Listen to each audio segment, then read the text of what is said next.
Today on the Topping Show, Twitter cancels Daily Wire, Trump attacks DeSantis, Amazon Alexa recorded kids, Bye Bye Beatty may be saved, SentinelOne stock crashes while Dell rises, Blizzard has a two-faced pride strategy, Walmart has pride merchandise but also Bibles, auto regulators want to implement legal reasoning for auto braking, and Ford recalls 140,000 SUVs. All that and much, much more on the Topping Show.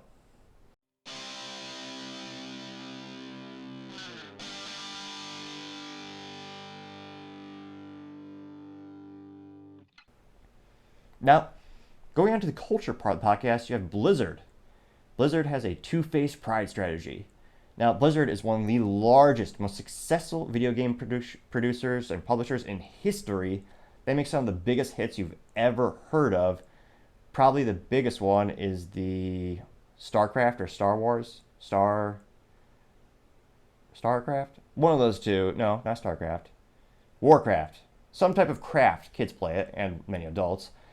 It's a role-playing game where you dress up as a goblin or an elf and you gain powers, and it's a live-action role-play. It's a cult hit. Everyone loves it, and they pay a monthly fee to pay it. And they actually merged with Activision, which are one of the biggest video game companies in history. They've been making video games since Atari 2600. The best game in history, obviously, is River Raid on Atari 2600. The graphics are superb. You get to be a little airplane, get to blow things up, shoot things, recollect fuel. A classic that is very underrated. Nowadays, they're only mainly known for having Call of Duty. That was the thing that really put them on the map and made them a juggernaut. Those two companies merged. Now, Blizzard is having an issue with Pride Month, and I say that because they're pretty two-faced.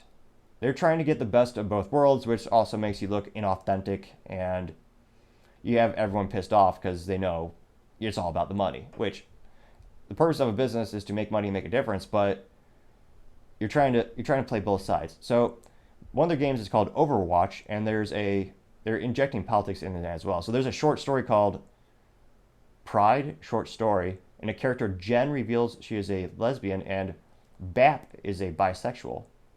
Now, I'm not an author or a genius, but I would think of a better name than Bap, because that sounds like a sound.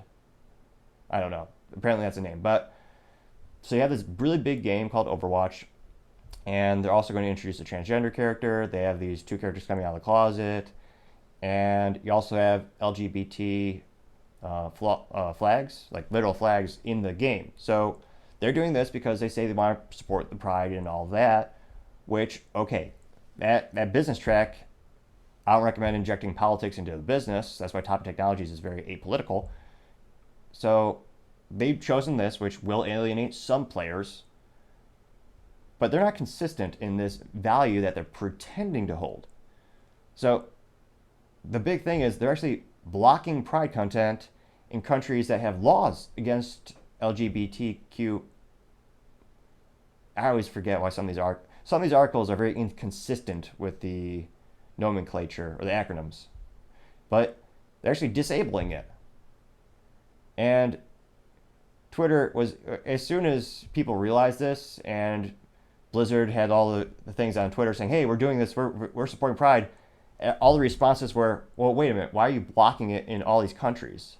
And they were immediately ratioed, as the youth might say. So the people who are dissing Blizzard got more positive results for their post than the original post. Now, the top comment being, quote, if they actually cared, they would release it in all countries anyway, even if they get banned, unquote. That already has over 956 likes / hearts, thingamajigs, whatever you call it. Which, yes, that's true. So they're choosing not to release those patches or skins. I know in video games you can actually buy appearance packages, which they call skins, to change your character's look. But so I guess they're disabling those in the countries that have laws against it, like Saudi Arabia. But they're still making a profit in those countries because they're selling the core game. So that action just shows they're not consistent in their philosophy. And it really is just about the money. I can't think of a way for them to actually come back from this in terms of buying public support. So time shall tell to see what Blizzard does. Thank you everyone for taking the time to tune in today. Can't thank you enough for liking, subscribing, and commenting. All those things greatly help the channel grow and develop. We really appreciate the feedback. Also, Don't forget to tell your family, tell your friends, tell your coworkers, heck, tell your enemies, tell anyone and everyone to stay safe and fight the good fight.